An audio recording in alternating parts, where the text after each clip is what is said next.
Buenos días nuevamente. Bien, vamos a continuar con la carta de Romanos. Seguimos en el capítulo 12. Antes de comenzar quería hacer una introducción.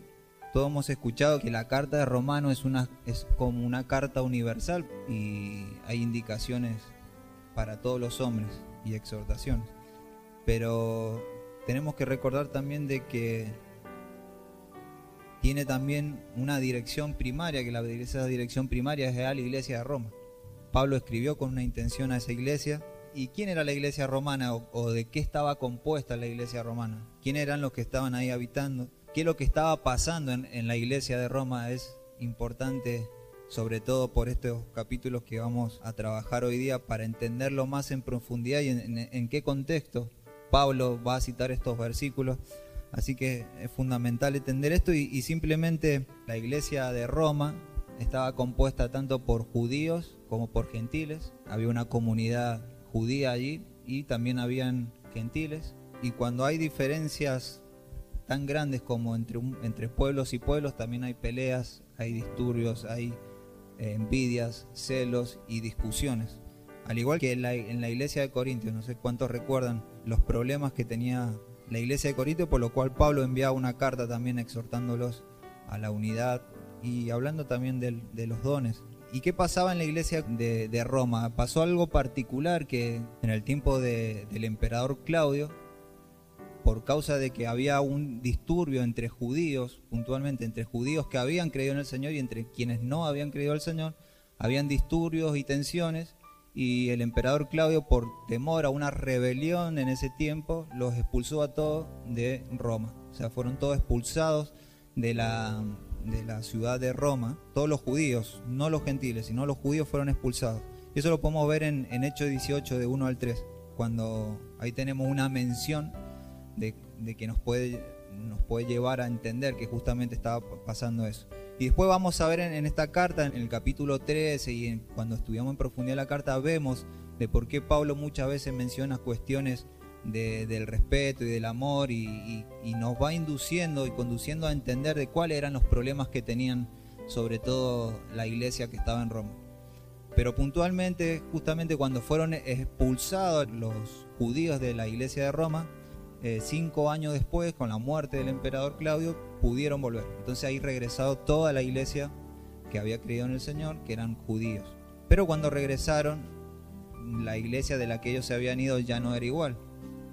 Muchos de los gentiles que estaban con ellos ya no seguían las mismas costumbres que ellos, empezaron a vivir conforme a la libertad en la que Dios les había dado. Entonces había muchas discusiones, divisiones por cuestiones culturales también, cuestiones de cómo hacer iglesia, y también de los dones. Había problemas con los dones.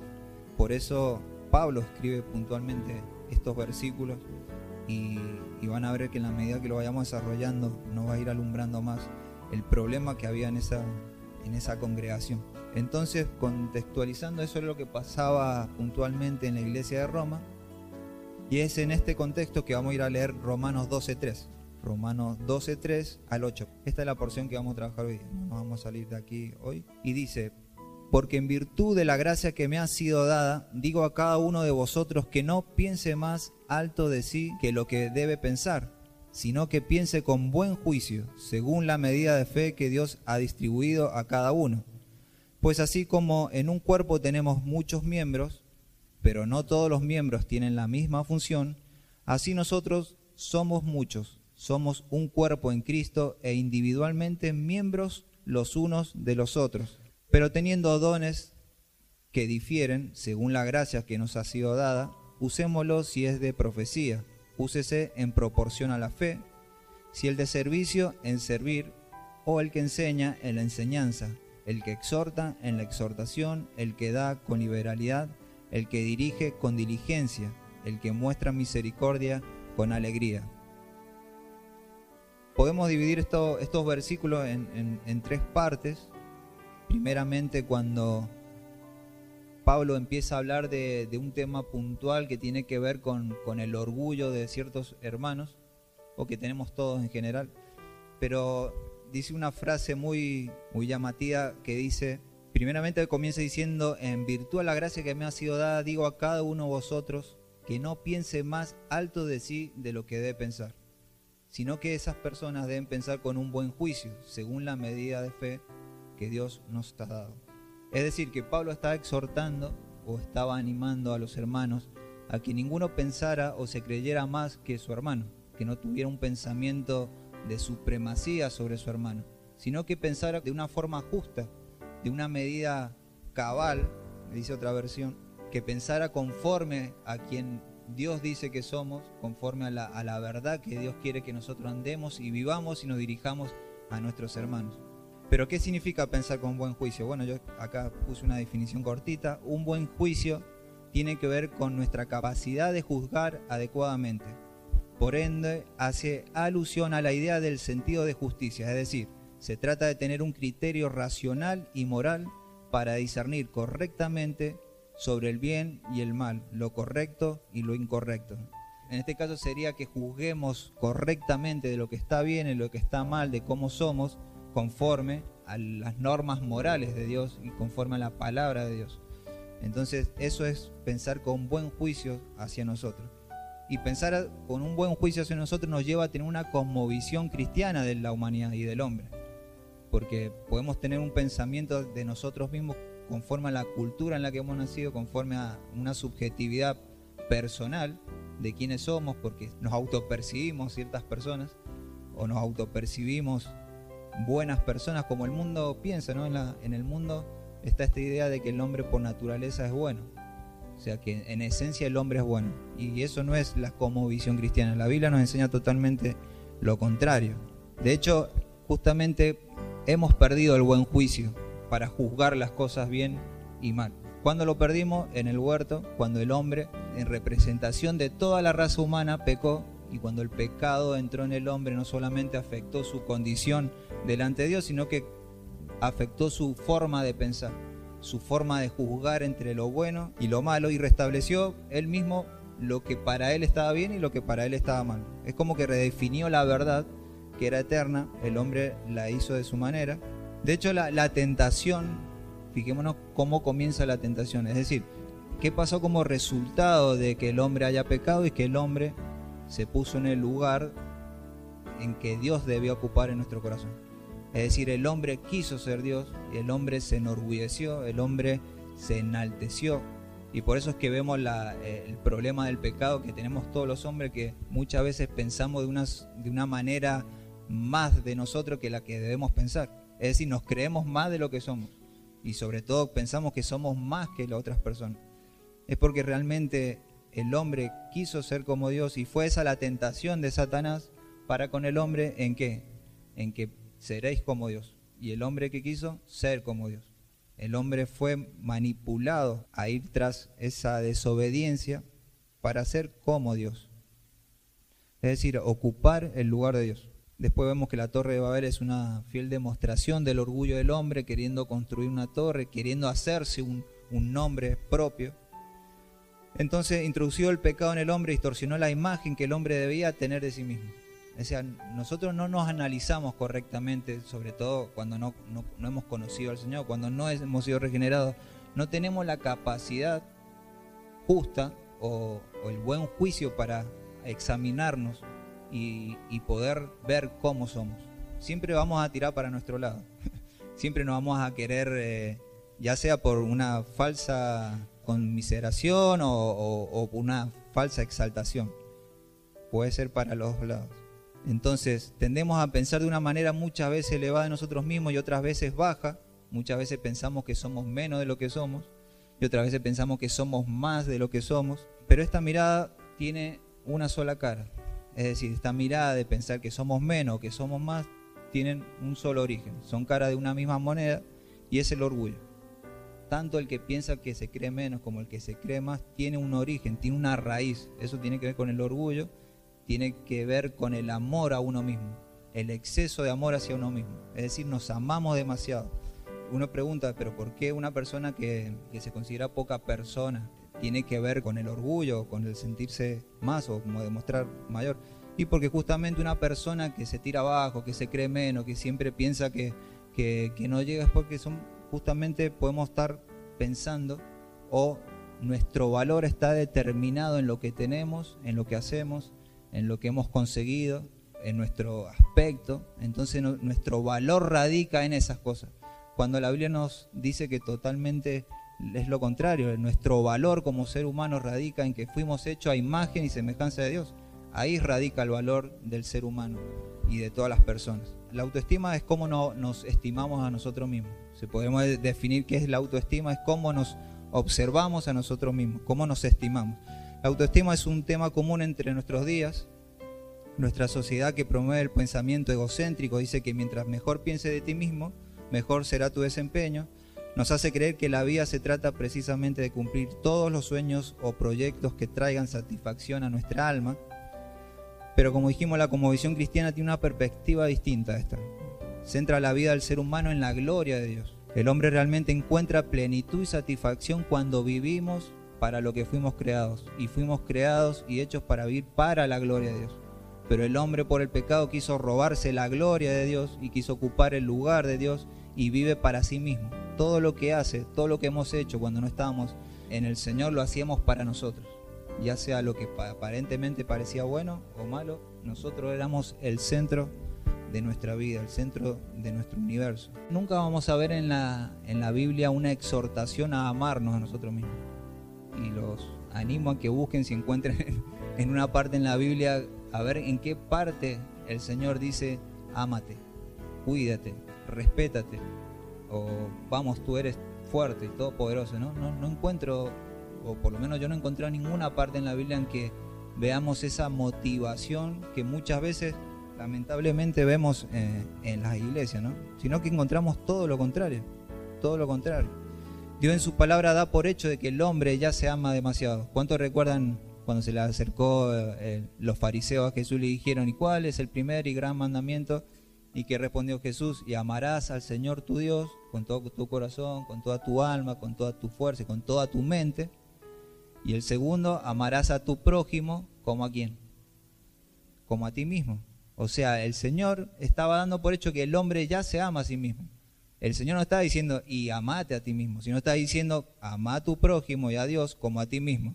Es decir, que nos amamos tanto que si amamos de la forma que nos amamos a nosotros mismos, amamos a nuestro prójimo, estamos cumpliendo la ley, porque dice, y el que ama, cumple la ley. En estos dos mandamientos, dice, se resume toda la ley y los profetas. Es por eso que la vida cristiana es un llamado a negarnos a nosotros mismos, contrariamente a lo que hemos creído.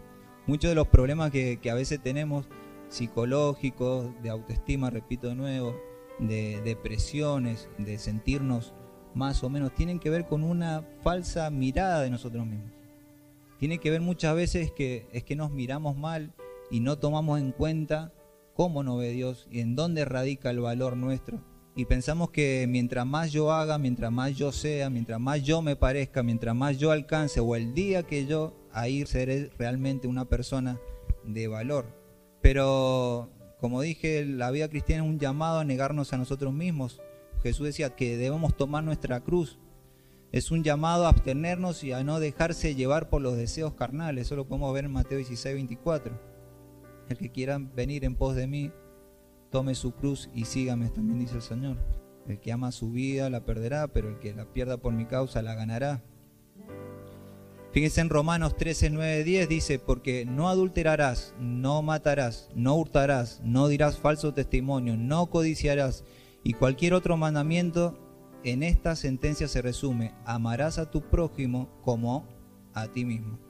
El amor no hace mal al prójimo, así que el cumplimiento de la ley es el amor. Podría haber dicho Jesús: y se cumple la ley, ámate a ti mismo, y después, cuando te puedas, como dice la psicología, primero para amar al otro te tenés que amar a vos mismo, dice la psicología. Si vos no te amás, no podés amar a otra persona, y no es real. No es real lo que enseña hoy la psicología moderna. El hombre se ama demasiado. Juan 13:34-35, un mandamiento nuevo os doy, que os améis unos a otros como yo he amado, que también os améis unos a otros.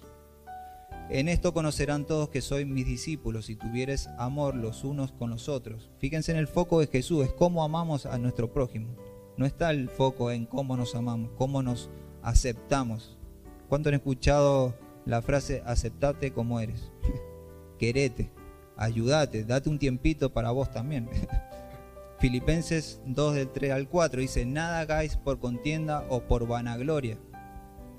Antes bien, con humildad, estimando cada uno a los demás como superiores a él mismo.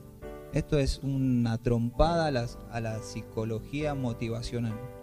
O sea, debemos considerar a nuestro prójimo como superiores a nosotros mismos. La otra vez veía una nota que decía que la primera charla motivacional comenzó en el huerto del Edén, entre la serpiente y Eva, que le dijo: y seréis como Dios. Esa muy buena frase dice que es la primera charla motivacional, y es real, porque le creó una realidad errada, fundada en él. Él debía ser como Dios. Desde la cosmovisión cristiana debemos entender y no olvidarnos nunca de que nuestra plenitud, nuestro gozo y nuestra satisfacción está en vivir para lo que Dios nos creó, y fundamentalmente, principalmente y como fin, fuimos creados para alabanza de su gloria. Fuimos creados para Él, para amarle, para servirle, para conocerle. Es ahí donde encontramos la verdadera plenitud como hijos de Dios o como seres humanos. El mundo entero está buscando hoy el sentido de la vida y no la encuentra. Fijémonos, a veces no hace falta estudiar mucha sociología o psicología, es cuestión de que observemos el mundo. Y el mundo mismo es un proverbio para nuestra vida. El mundo pone la esperanza en lo económico, en la fama, en los lujos, en las mujeres, en los hombres, en tener muchas mujeres, las mujeres en tener una buena familia con muchos hijos, pero todo eso perece con el tiempo. Y aún así las personas que alcanzan todas esas cosas muchas veces terminan bajo drogadicción, alcoholismo, depresión y suicidio. Es decir, el mundo mismo nos está diciendo todo el tiempo que no es por ahí. No está ahí la plenitud del hombre, no está ahí el origen de nuestra felicidad. No tiene nada que ver con eso, pero a veces, incluso los cristianos a veces luchamos con eso. No, cuando yo sea así, no, cuando yo consiga esto, no, porque yo soy así, no, porque Dios me hizo así, no, porque soy gordo, flaco, alto. Y pensamos que cuando se solucione eso es que realmente vamos a ser felices, y en realidad no es así. Entonces el buen juicio con el que debemos medir, Pablo dice que el buen juicio con el que debemos mirarnos o mirar a nuestro prójimo debe ser según la medida de fe que se nos fue dada. Pablo se refiere no a la fe salvadora, sino a la virtud y limitaciones que se nos han dado por el Espíritu para llevar a cabo nuestro servicio. No todos tenemos las mismas capacidades o recursos para, por ejemplo, dirigir, exhortar. ¿En qué contexto está hablando de esto? Según la medida de fe. Porque le está diciendo, no piensen más de ustedes mismos que como deben pensar. ¿Por qué? Porque había peleas, porque algunos tenían un don de este, otros tenían este don, otros tenían más experiencia en las cuestiones del Señor, sobre todo los judíos, y despreciaban a los gentiles porque tenían menos conocimiento sobre Dios, porque los gentiles no tenían idea de quién era Dios, pero los judíos sí ya venían con toda una tradición. Entonces dice que según la medida de fe que se nos da, y en esa medida de fe, tratando de buscar, hay muchas interpretaciones, pero yo me inclino más que tiene que ver con que entendamos cuál es nuestra capacidad y cuáles son nuestras limitaciones para llevar a cabo la obra del Señor. No todos vamos a tener la capacidad, por ejemplo, de un predicador de escribir libros. Otros sí. Otros pueden escribir 2 libros. Hay personas o predicadores o eruditos que escriben 2 libros por año. Pero eso tiene que ver con las capacidades y limitaciones que Dios nos ha dado. No es que el otro es mejor ni es peor. Hay gente que tiene más denuedo y eso no es que sea peor o mejor. Hay gente que conduce más gente que otra. Eso no quiere decir que sea mejor ni peor, sino que tiene que ver con las capacidades que Dios nos ha dado. Esto lo podemos llevar a todas las áreas, a todos los servicios en los que nosotros nos movemos como iglesia. Debemos ser conscientes de nuestras capacidades, pero también de las limitaciones que Dios nos ha dado y contentarnos con lo que el Señor nos dio. Seamos agraciados con lo que el Señor nos ha dado. Que tengamos gracia para con el Señor. Entonces, Pablo, diciendo primeramente esto de que no nos miremos más allá de lo que somos, que no nos estimemos más de lo que debemos estimarnos, continúa el capítulo, continúa con el versículo 4. Fíjense en cómo conecta el versículo 3 con el 4. Pareciera que pasara a hablar de otro tema, pero está todo unido. O sea, no hay nada que no tenga sentido en lo que escrito por Pablo.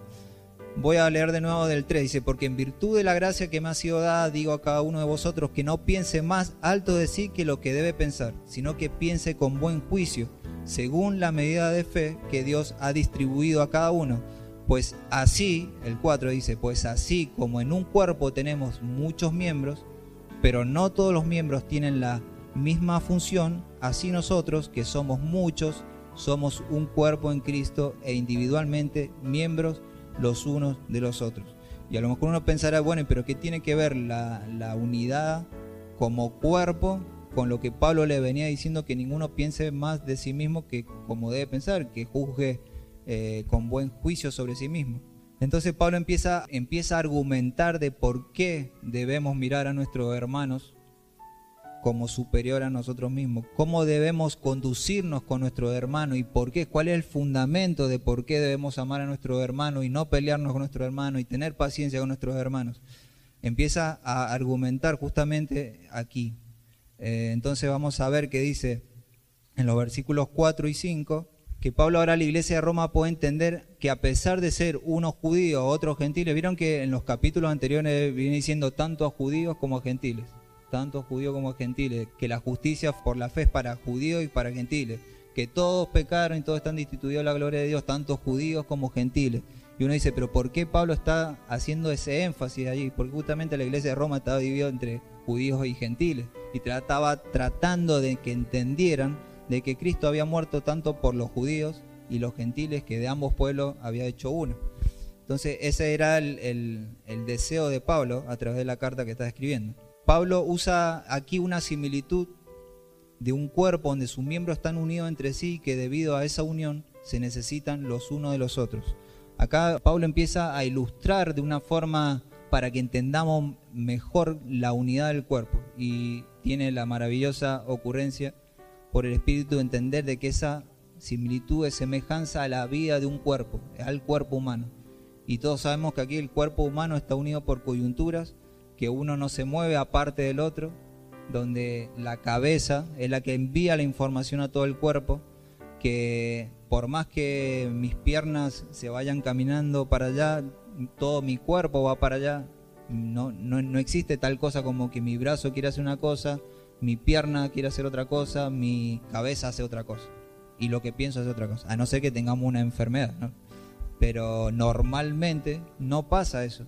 A Dios le plació diseñar a su cuerpo, a su iglesia, como un cuerpo. Y tenemos que ver cómo es la unidad de la iglesia, como un cuerpo.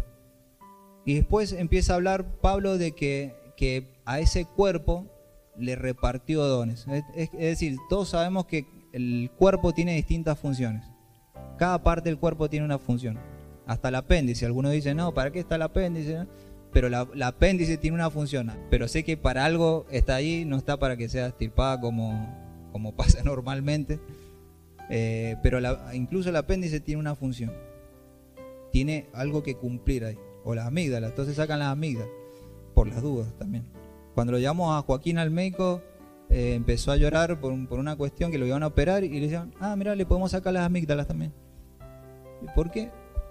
Como que está de moda sacar las amígdalas, pero las amígdalas cumplen una función dentro del cuerpo. Bueno, obviamente que si hay una cuestión que está infestada, que tiene otra, sí es necesario, pero a veces es como que se trata de sacar del cuerpo cuestiones que no son necesarias sacarlas, que cumplen una función. Bueno, y en la vida del cuerpo, cada parte del cuerpo, cada una de las partes del cuerpo tiene una función, tiene un significado, cumple una función. Pasa que quizás algunos hermanos se sienten como si fuera un apéndice. ¿Para qué estoy yo? ¿Para qué me crearon a mí? No fuiste creado para que te saquen, estás cumpliendo una función. Bueno, dice Pablo que fueron repartidos dones a cada uno. Y ese don tiene que ver con nuestra función. ¿Qué es un don? El término griego carisma, que se traduce como don, señala el resultado de una obra que hace el Espíritu Santo sobre un creyente, habilitándolo con una capacidad especial para el desempeño de una función en el cuerpo de Cristo.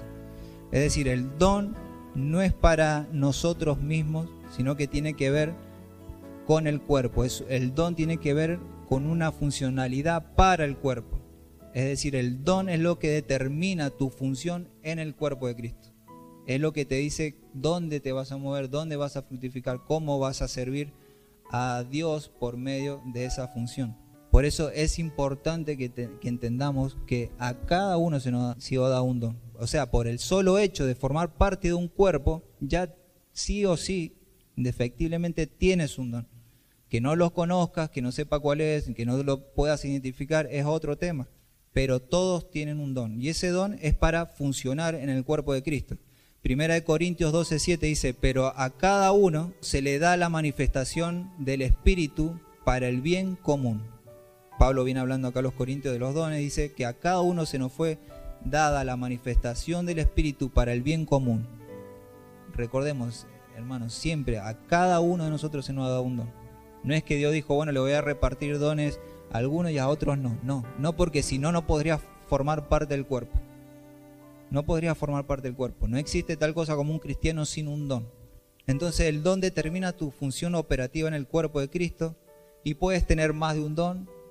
De hecho, por lo general se puede tener más de un don. El don no es para usarlo solamente el domingo. El don se utiliza en nuestra vida diaria.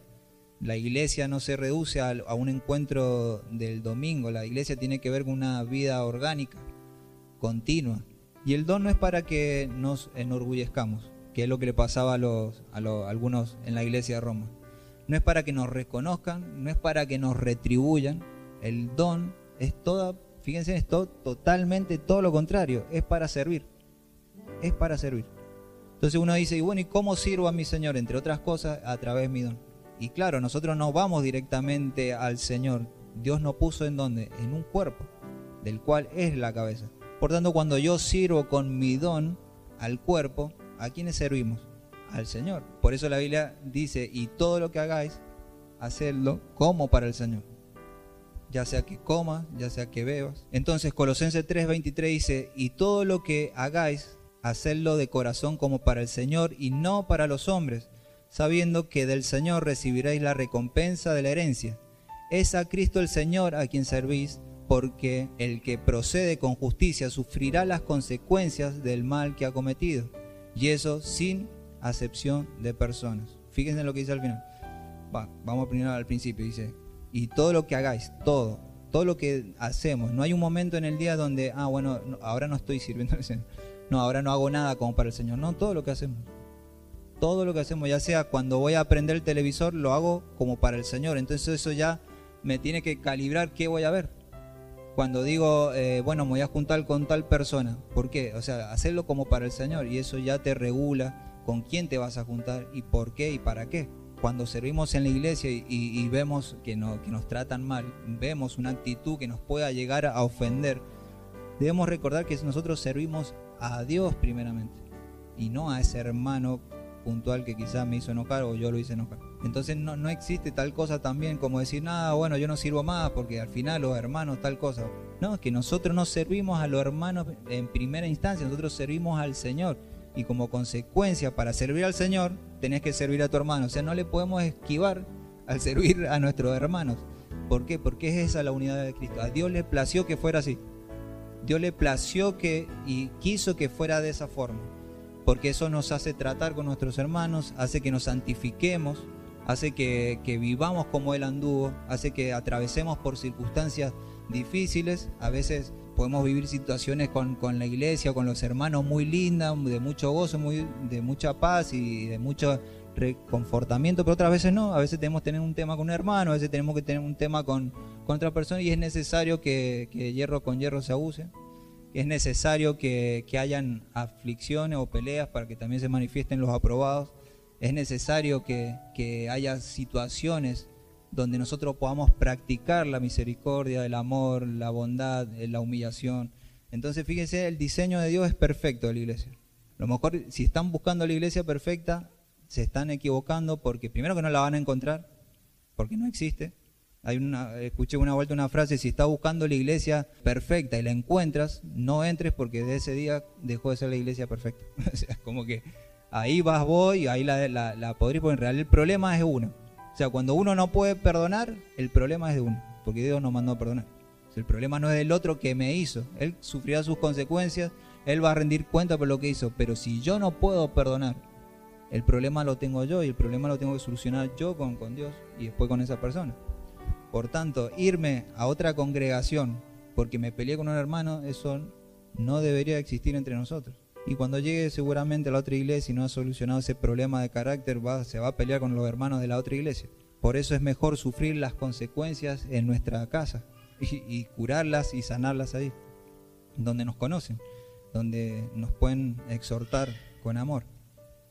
Entonces, el don no es para servirnos a nosotros mismos, no es para que nos llenemos de vanagloria. De modo que de la misma forma que no hay un miembro en el cuerpo humano que no cumpla una función, tampoco lo puede haber en el cuerpo de Cristo. Esto ya lo dijimos. Tu hermano, ese que está al lado tuyo en este momento, atrás y adelante, es parte de tu cuerpo. Este es el misterio de la unidad, este es el misterio del cuerpo de Cristo. Claro, una cosa es decirlo, otra cosa es la revelación y la vivencia diaria y el crecimiento en esa verdad. Tu hermano es parte de tu cuerpo. Fíjense en Efesios 5:28. Y voy a tomar un pasaje que está hablando de otro tema, pero que aplica a esto también. Dice, así también los maridos deben amar a sus mujeres como a sus mismos cuerpos. Fíjense, ya está dando por hecho que nosotros nos amamos demasiado también aquí el apóstol Pablo con respecto al matrimonio. O sea, así también maridos deben amar a sus mujeres como a nosotros mismos, así como a sí mismo. El que ama a su mujer, a sí mismo se ama, porque nadie aborreció jamás su propia carne. Repito, porque nadie aborreció jamás su propia carne, sino que la sustenta y la cuida, como también Cristo a la iglesia, porque somos miembros de su cuerpo, de su carne y de sus huesos. Cuando aborrecemos a nuestro hermano, por medio de que nosotros hemos sido unidos en un cuerpo por un bautismo y una fe en el cuerpo de Cristo, cuando nosotros aborrecemos a nuestros hermanos, nos estamos aborreciendo a nosotros mismos. Y como consecuencia, estamos aborreciendo ¿a quién? A Cristo, porque el cuerpo es de Cristo. No es mi cuerpo, es el cuerpo del Cristo del cual yo formo parte. Es decir, por eso el anhelo ardiente de Pablo en muchas de las cartas a exhortarlos a andar en el amor, en el vínculo del amor, a no pelearse, a perdonarse, a la humildad. Porque está entendiendo Pablo justamente esto, que como última consecuencia estamos aborreciendo a nuestro Señor cuando no perdonamos a nuestro hermano. Entonces es importantísimo que solucionemos problemas que podemos llegar a tener entre nosotros. Y acá voy a hablar puntualmente de nuestra congregación de Gracia y Verdad y nuestra iglesia local, porque no sé qué es lo que pasa en otras iglesias, tampoco es que estoy hablando de un caso puntual, pero sé que entre nosotros seguramente tiene que haber habido roce entre hermanos, y el que no tenga pecado se hace mentiroso a sí mismo. O sea, todos hemos tenido algún roce con alguien, todos hemos tenido a veces que perdonar o pedir perdón, o muchas veces nos hemos guardado ese rencor. Y bienvenidos sean muchas veces esas cuestiones para que podamos practicar la piedad a Dios. Entonces, cuando aborreces a tu hermano, cuando no le tienes paciencia, cuando murmuras de él, cuando lo tratas con indiferencia, muchas veces tratamos a hermanos con indiferencia. Hoy no le voy a decir nada, pero tampoco lo voy a mirar ni lo voy a saludar. Y estamos tratando con indiferencia a nuestro Señor. Siempre hagamos esa memoria que cuando atacas a tu hermano, ya sea por indiferencia, por murmuración, por críticas excesivas, a veces por juzgar mal, lo estamos haciendo con nuestro Señor. Y de la misma forma que nosotros medimos, vamos a ser medidos por el Señor. Él es parte del cuerpo al que pertenece. Ese hermano tuyo, ese hermano que está al lado tuyo, atrás y adelante, es parte de tu cuerpo. Por eso si atacas a tu hermano, te atacas a ti mismo, repito, y si como consecuencia estás atacando a Dios. Entonces, Pablo continúa y empieza a hablar de los dones y se empieza a enfocar. Acá nombra 7 dones en Romanos 12, Romanos 12:7, y comienza a nombrar ciertos dones que no son exhaustivas muchas veces las listas. No es que esos 7 dones son todos los dones que hay. No, porque vemos en otros pasajes bíblicos otra serie de dones. En Corintios vemos otra clase de dones. Tenemos dones sobrenaturales, dones para servir, dones para dirigir. Bueno, hay distintos dones. Y hay diversidad de gracias. Pero acá Pablo se enfoca en citar 7 tipos de dones, que es el don de profecía. Vamos a leer el versículo mejor. Dice, pero teniendo dones que difieren, es decir, que hay diferentes dones, según la gracia que nos ha sido dada, usémoslos. Si el de profecía, úsese en proporción a la fe. Si el de servicio, en servir, o el que enseña, en la enseñanza, el que exhorta, en la exhortación, el que da, con liberalidad, el que dirige, con diligencia, y el que muestra misericordia, con alegría. Entonces acá vemos el don de profecía, el don de servicio, el don de enseñanza, el don de exhortación, el don de dar, el don de dirigir y el don de misericordia. Podríamos desarrollar cada uno de estos dones, que no es el punto, no es donde yo me quiero meter, pero simplemente un panorama. El don de profecía no necesariamente está hablando primariamente del don de decir qué es lo que va a pasar en el futuro. Lo incluye, pero el don de profecía tiene que ver también con el don de revelar, es decir, de hablar la palabra, de hablar verdad. El don de servicio, ese es el que quizás todos más conocemos. El don de la enseñanza, el don de la exhortación. El don de la exhortación no tiene que ver con el que reta, lo incluye. El de exhortar tiene que ver con, hey, ¿qué estás haciendo? Hey, no es por acá, es por allá. Pero también tiene que ver con animar. Que esa exhortación no termine en un reto, sino en un animarte, porque no quiero verte así. Es decir, no es por acá, hacelo por acá, porque el Señor nos manda y todo lo que el Señor les pueda dictar en ese momento. Pero el don de exhortación tiene que ver con animar, con consolar, con hacer traer a nuestro hermano del error. El don de dar, es verdad que todos tenemos que dar, y la Biblia nos enseña que todos debemos dar y esforzarnos en dar generosamente. Pero hay gente que tiene el don y esa gente comúnmente no le va a costar, no se va a esforzar, no va a tener cuestión en su mente, no que si llego a fin de mes, no que si no me voy a poder comprar aquello, no va a tener esos problemas. El que tiene el don da con liberalidad, no tiene problemas, porque usted justamente tiene el don. De la misma forma con el de servicio, con la de la enseñanza, con la de la exhortación. Hay gente, el que tiene el don lo hace de una forma natural, eso es lo que quiero decir, lo hace natural. Pero todos debemos servir, todos debemos profetizar, todos debemos enseñar, quizás no necesariamente en una congregación, pero todos fuimos creados para enseñar. O estás en tu familia, o estás en una célula, o tenés un hermano. Todos tenemos que enseñar de alguna u otra manera, todos tenemos que enseñar. Pero hay gente que tiene el don y tiene una facilidad que Dios ha puesto. Entonces estos dones que estamos viendo es en el contexto del cuerpo de Cristo, en el contexto de la iglesia. El don de dirigir, ahí tenemos también a los pastores, a los que dirigen la Grey, y el don de misericordia. Hay personas que tienen una facilidad o que naturalmente tienen conmiseración de las personas, no les cuesta. Hay personas que hay que exhortarlas a decirles, hermano, mirá, tenés que fijate y debemos orar para que tengamos ese sentir. Pero hay personas que lo hacen naturalmente, que quizás ni siquiera tengan que orar para tener misericordia, que están pendientes de la necesidad del otro, que se saben poner en la piel del otro, que saben ponerse en el zapato del otro. Y eso, fíjense en cómo son necesarios cada uno de esos dones en nuestra congregación. Es decir, que el Señor, en su soberanía, de gracia a verdad, puso personas que son ustedes con dones. Y esos dones tienen que retribuirlos, es decir, nos pertenecen. Tu don me pertenece y mi don te pertenece a vos, porque no puedo mezquinar mi don. Después en 2 Corintios podemos ver otro tipo de dones de capacitación, que tiene que ver el don de fe, el don de discernimiento, el don de sabiduría, el don de conocimiento. Cada don revela una perfección de Cristo. Es como que ese don muestra en su mayor medida una expresión de Cristo. Por ejemplo, el don de amor o el don de servicio. Si hay alguien que sirvió de una forma excelente fue el Señor, que lavando a los pies a sus discípulos y así, en muchas formas, ¿no? Pero debemos entender que cada don tiene que manifiesta un aspecto de la vida de Cristo. Entonces esa frase que muchas vemos, que se vea al Señor en tu vida, que manifiestes la vida de Cristo, tiene que ver también con cómo funcionamos en ese don. Entonces todos somos llamados a dar, pero como dije recién, hay personas que lo hacen sin el esfuerzo. Y cuando hablamos de dones, normalmente siempre vamos a hacernos las preguntas, bueno, ¿y cuál es mi don? Y es la primera pregunta que nos surge, ¿no? ¿O cuántos dones tengo?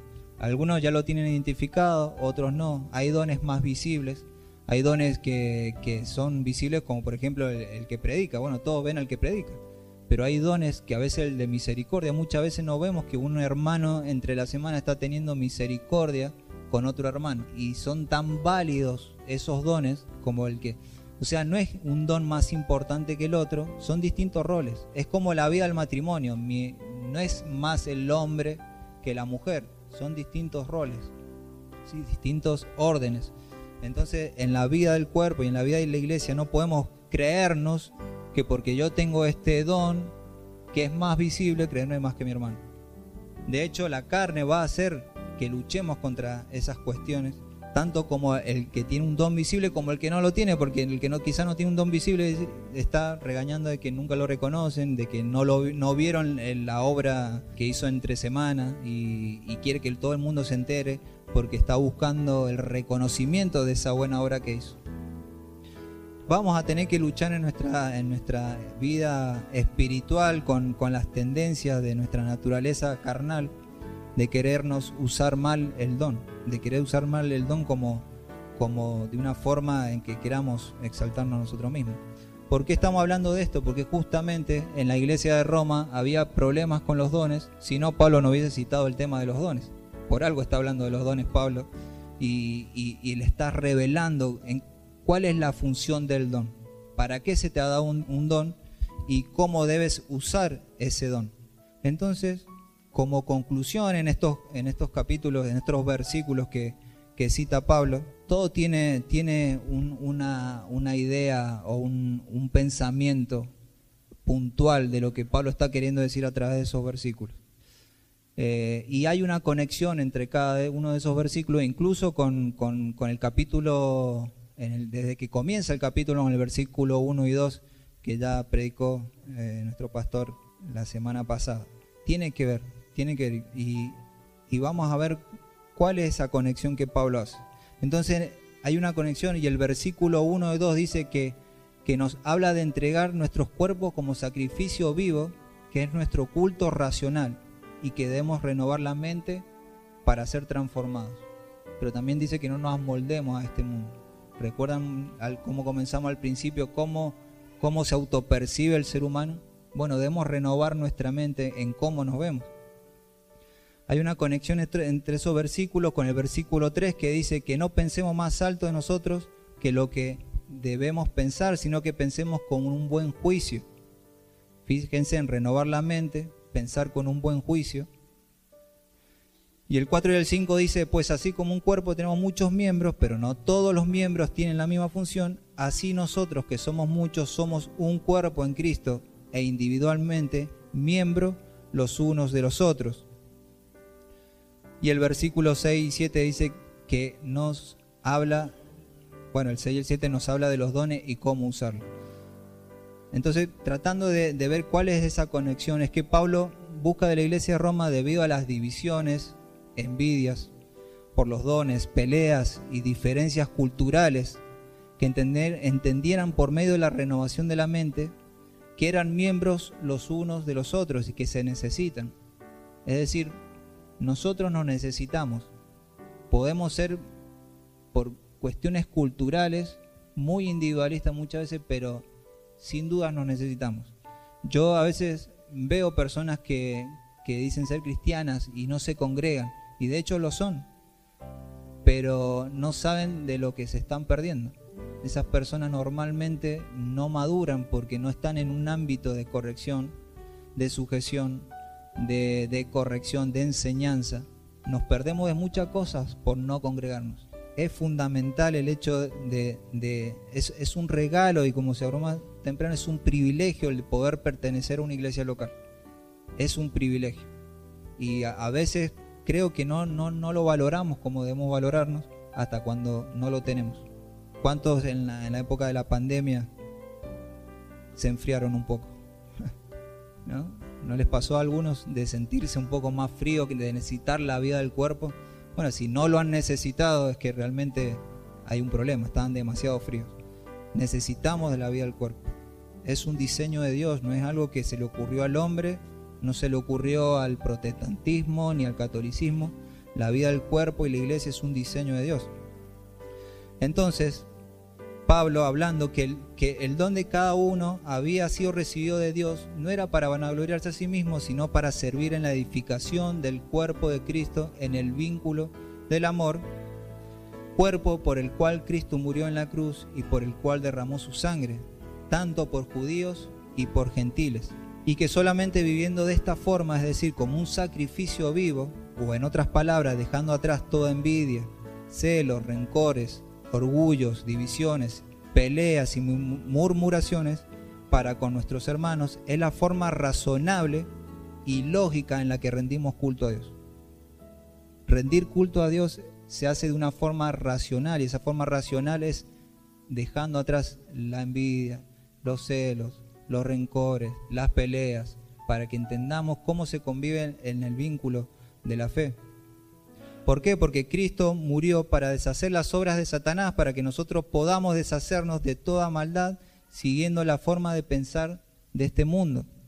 Nosotros veníamos del mundo, y en el mundo uno vive para sí mismo, uno busca su propia gloria, cuida su propio espacio, pero en la iglesia no debe suceder igual. Cada uno debe ocuparse no solamente de su propia casa, sino también del hermano, porque es un mandamiento también. Dios nos manda, o sea, cuando no lo hacemos, debemos entender, hermanos, que pecamos contra Dios. Cuando no respondemos a ese llamado, cuando nuestra vida está centrada en mí, yo, la iglesia me tiene que dar a mí, y que la iglesia sirve solamente para mí y no yo a la iglesia, es que tenemos que pensar con buen juicio. Algo no estamos entendiendo bien. Podemos orar por el don de servicio, debemos entender de que tenemos que cumplir una función en el cuerpo. Por lo tanto, es lógico que vivamos de esa forma, como sacrificios vivos. Sacrificio vivo también tiene que ver con hacer morir lo terrenal, con llevar la cruz, no solamente en tu trabajo ni en tu casa, sino también en la comunidad de fe en la que Dios te puso. No nos hemos puesto nosotros mismos en nuestra congregación, el Señor te ha puesto. El Señor te ha puesto aquí. No es casualidad, como siempre decimos, no es casualidad de que hoy estés aquí. Entonces Cristo murió por ese cuerpo. Cristo murió y dio su vida por ese cuerpo. Cristo oró por esa unidad del cuerpo. Fíjense qué interesante, Juan 17, 19 al 26. Dice el Señor: y por ellos yo me santifico para que ellos también sean santificados en la verdad. Mas no ruego solo por estos. ¿Quiénes son estos? Los discípulos. Sino también por los que han de creer en mí por la palabra de ellos. ¿Y quiénes son ellos? Los gentiles, los otros, nosotros. Para que todos sean uno, como tú, oh Padre, estás en mí y yo en ti, que también ellos estén entre nosotros. ¿Para qué? Para que el mundo crea que tú me enviaste. La gloria que me diste les he dado, para que sean uno, así como nosotros somos uno, yo en ellos y tú en mí, para que sean perfeccionados en unidad, para que el mundo sepa que tú me enviaste y que lo amaste tal como me has amado a mí. Es decir, cada uno de tu hermano en la fe, Dios lo amó como lo amó a su Hijo y nos ha hecho uno en Cristo. ¿Cómo no vamos a amar a nuestros hermanos? Por eso debemos orar por nuestra vida de servicio, por nuestro corazón. Porque cuando no amamos a nuestro hermano, no amamos al Señor. Ya lo decía Juan también.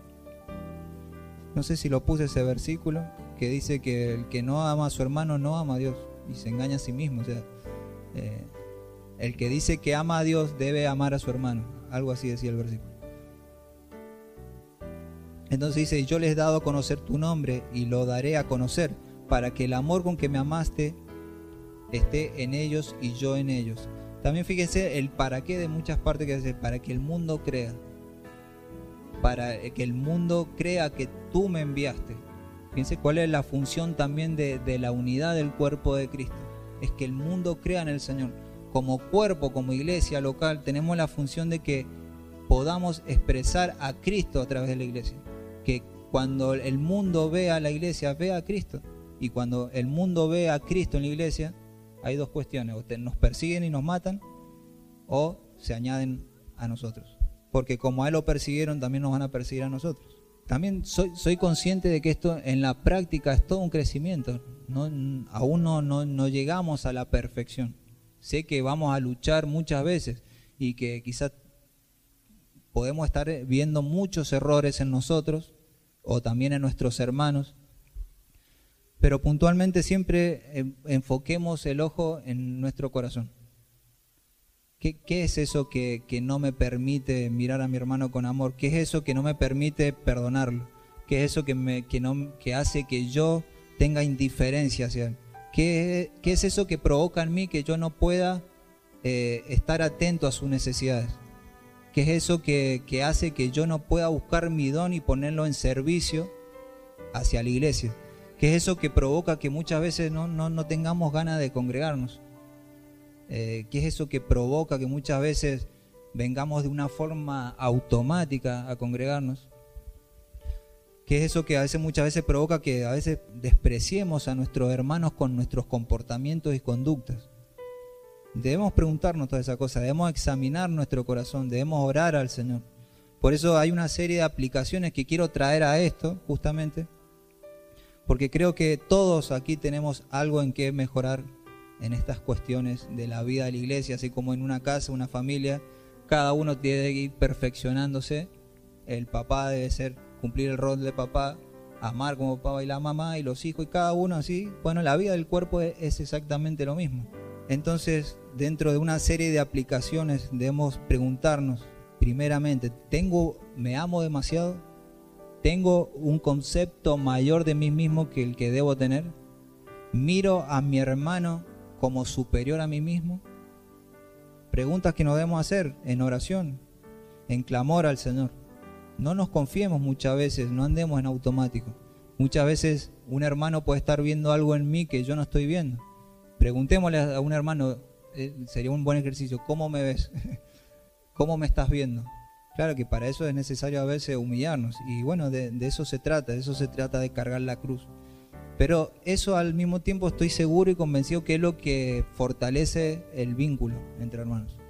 Cuando las cosas salen a la luz, cuando confrontamos los problemas, las relaciones se fortalecen. Porque cuando metemos todo abajo de la alfombra, estamos viviendo una relación media superficial. De hecho, estamos viviendo como Cristo no nos mandó a vivir. Y tarde o temprano eso termina saliendo a la luz, ya sea porque se refleja en nuestro rostro o porque termino explotando. Seguido de preguntarnos esto, debemos confesar si hemos pecado contra el cuerpo y contra Cristo, contra Dios. Me llama la atención cuando dice el regreso del hijo pródigo, dice contra ti he pecado, dice contra Dios pecado, contra el Padre y contra Dios pecó. O sea, indefectiblemente no hay pecado que no cometamos que no sea primeramente a Dios. De hecho, justamente el pecado es infracción de la ley de Dios. Por eso la ley, por eso entendemos que la ley se resume en estos dos mandamientos. Cuando vemos los 10 mandamientos, vemos que está dividida en dos partes. Una que tiene que ver en nuestras relaciones personales con nuestros hermanos y otra en nuestras relaciones hacia Dios. Por eso Jesús decía, y toda la ley se resume en estos dos mandamientos: amarás al Señor y a tu prójimo como a ti mismo. ¿Cómo sé que me amo demasiado? Y primeramente pues estás pensando todo el día en vos. Todo te ofende o siempre querés resaltar para ser glorificado. ¿Cómo sé que me amo demasiado? Y porque me quiero robar la gloria de Dios que solamente le pertenece a Él. ¿Cómo sé que me amo demasiado? Porque todo me ofende. Porque valoro más la opinión y la crítica de otra persona, me afecta tanto que lo que Dios ya habló de mí. Pongo el valor en lo que las personas piensan de mí, en lo que yo hice, en lo que yo alcanzo, y si no recibo la retribución de esas personas, me deprimo. Y no es así, Señor, eso es idolatría, eso es pecado, por eso debemos confesar nuestros pecados. Fuimos creados a imagen y semejanza de Dios, nuestro valor radica en la imagen que Dios plasmó en nosotros, la cual fue distorsionada por el pecado, pero que por su gracia está siendo renovada esa imagen, la cual es Cristo en nosotros, día a día, y vamos siendo transformados de gloria en gloria. Arrepiéntete de tu pecado, seguramente todos hemos pecado en estas circunstancias, todos seguramente. ¿Cómo hago para para arrepentirme, no solamente arrepintiéndome, confesando mi pecado, sino involucrándonos en nuestra iglesia. ¿Cómo hago para saber qué don tengo? Involúcrate en tu iglesia, haciendo. ¿Cómo sé qué es lo que tengo? Haciendo. O preguntándole a un hermano, che, ¿qué es lo que vos ves de mí? ¿En qué ves que yo quizás sea bueno? Pero primeramente orando al Señor y segundo haciendo. Es cuando empezamos a hacer para la iglesia o en la casa de uno, es cuando uno empieza a ver para qué Dios lo ha puesto, en qué rol va a desarrollar, se va a desarrollar, en qué rol va a dar frutos, en qué rol va a servir de una forma efectiva en el cuerpo de Cristo. Es necesario que oremos para saber cuál es nuestro don y lo vamos a descubrir sobre todas las cosas, orando pero involucrándonos, haciendo, siendo intencionales. Y repito de nuevo, necesitamos del don de cada uno de ustedes. Y yo necesito del don de cada uno de ustedes y cada uno de ustedes necesitan del don de cada uno de ustedes. Es así porque justamente es el diseño de Dios. ¿Para qué? Para edificar el cuerpo. ¿Cómo se edifica el cuerpo? ¿Para qué es el don? Para edificar el cuerpo. Pero si no estamos funcionando en los dones, no estamos edificando quizás. O nos estamos perdiendo de cumplir el rol que nos pertenece, que nos toca dentro del cuerpo. Pídele al Señor que te permita amar cada vez más a tu hermano en la fe y a tu iglesia local como Cristo te amó a ti. Debes renovar tu mente y entender el Evangelio, porque es a través del Evangelio donde vemos cómo Cristo nos amó a nosotros. Es cuando crecemos en la revelación de saber cómo nos amó a nosotros, en que nosotros podemos amar de una mejor forma a nuestros hermanos. Que nadie nos debe nada, debemos entender que nadie nos debe nada. Y que nosotros no le debemos nada a nadie más que, dice Pablo, que amarnos. Eso es lo que nos debemos mutuamente. Si hay algo que nos debemos es amarnos. Pídele al Señor que reavive tu amor por su cuerpo, si estás pasando por esa situación. Si no amas su cuerpo, no le estás amando a Él.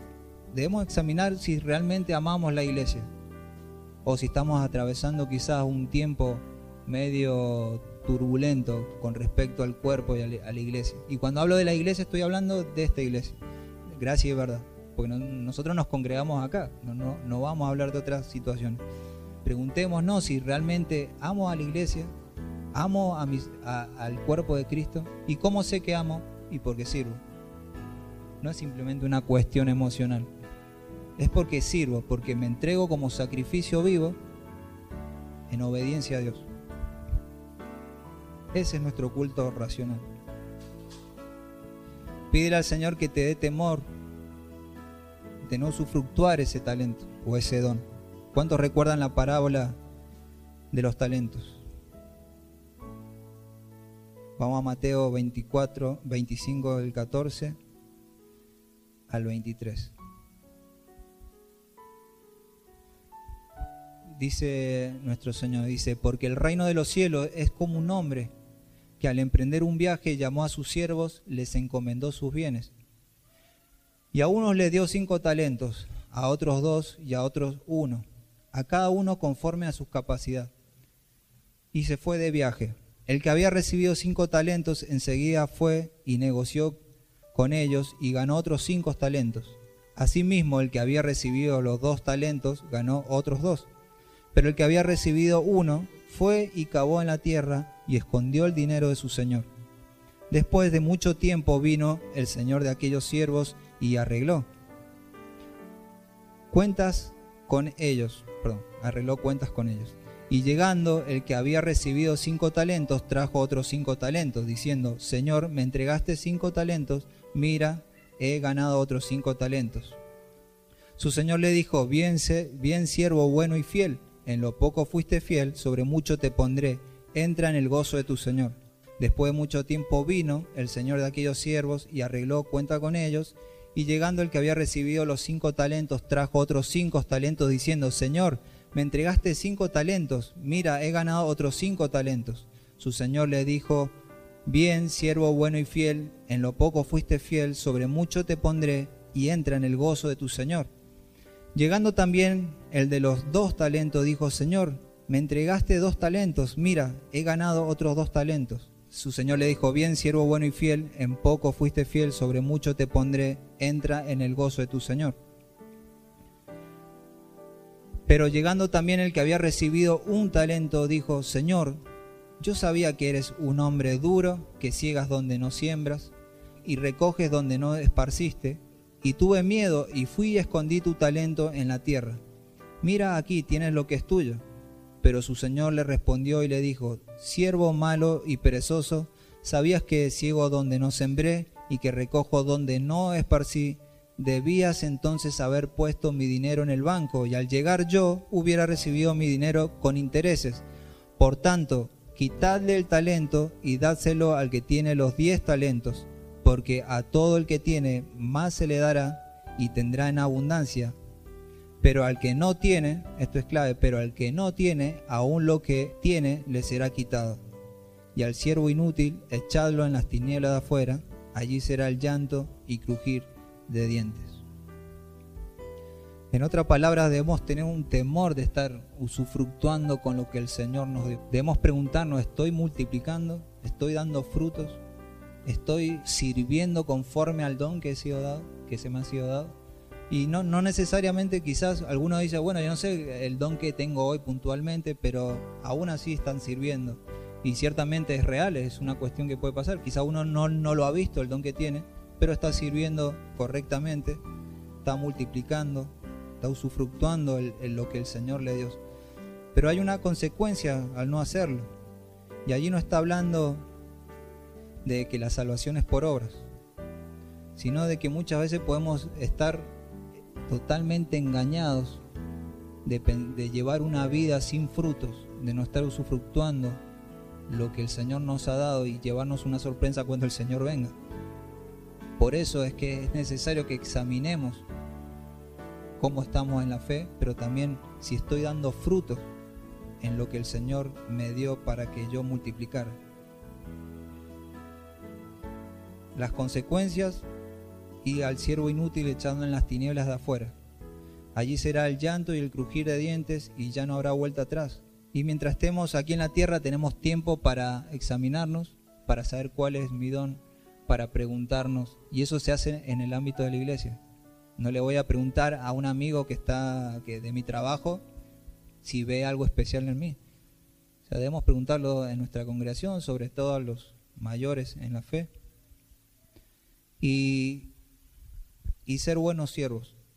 Y el buen siervo es aquel que multiplica lo que el Señor le ha dado y lleva frutos. El que no lleva frutos será echado en las tinieblas de afuera, y ahí será el llanto y crujir de dientes. Por eso no es gratis. O sea, podemos estar hablando mucho tiempo sobre los talentos y los dones y lo bien que nos hace al cuerpo, y lo necesario que necesariamente es todo lo que hemos hablado, que cómo eso es lo que hace que la iglesia crezca, se edifique, madure. Por eso Pablo también decía: y Dios puso a profetas y maestros para perfeccionar a los santos. ¿Para qué? Para la obra del ministerio. Es decir, ¿quiénes hacían la obra del ministerio? La iglesia.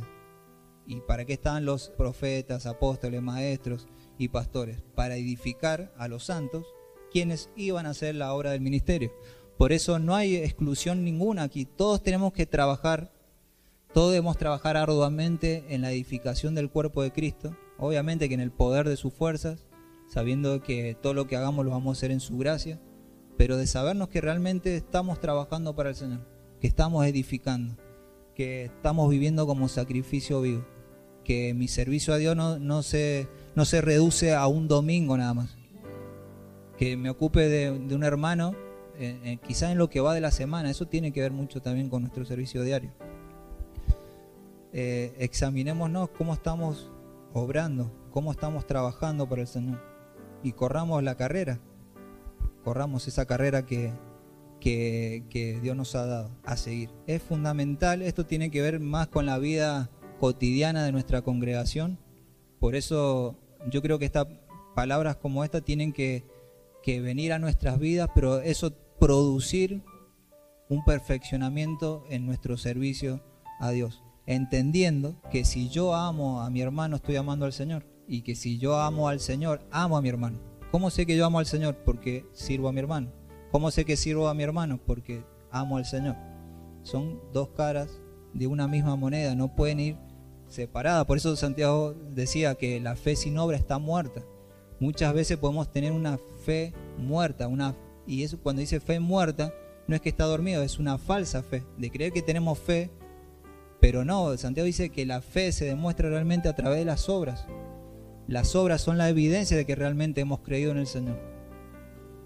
No es normal que vivamos una vida sin obras, de que no edifiquemos en nada.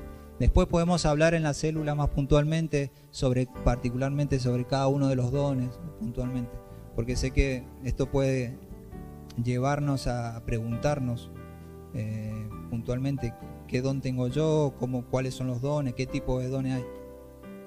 Pero primeramente de que veamos en nuestro corazón cómo está en nuestro servicio a Dios. Y yo digo, sí, yo estoy sirviendo a Dios, pero no sirvo a mi iglesia y a mis hermanos, no estamos sirviendo a Dios. Sinceramente, es así, la palabra nos lo enseña y nos exhorta a que vivamos de esa forma. No solamente a ustedes, sino a mí también, que me toca hablar hoy a mí. Y el que está andando, y el que está sirviendo, y el que está andando en su don, siga. Y si cree que está firme, no lo haga, sino que se fortalezca en el Señor.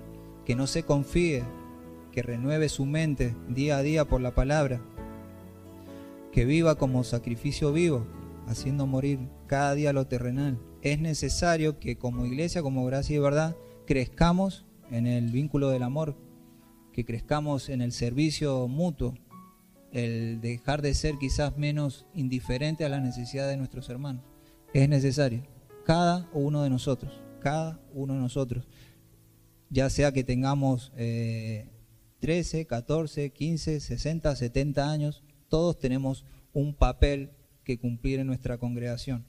Es un diseño que no se me ocurrió ni a mí ni a los hombres, es un diseño de Dios y es perfecto, porque también allí encontramos el gozo y la plenitud. Es allí donde somos fortalecidos, cuando caemos y tropezamos. Si Dios nos puso en un cuerpo, es también porque el cuerpo es el que nos fortalece. Y muchas veces todos hemos vivido acá el abrazo de un hermano, la consolación de un hermano. A veces decimos, no, que el que me consoló el Señor, sí, pero lo hace a través de un hermano.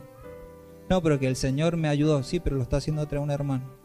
No, porque salí de una situación complicada, pero lo hace a través de personas, porque Dios le plació hacerlo de esa forma.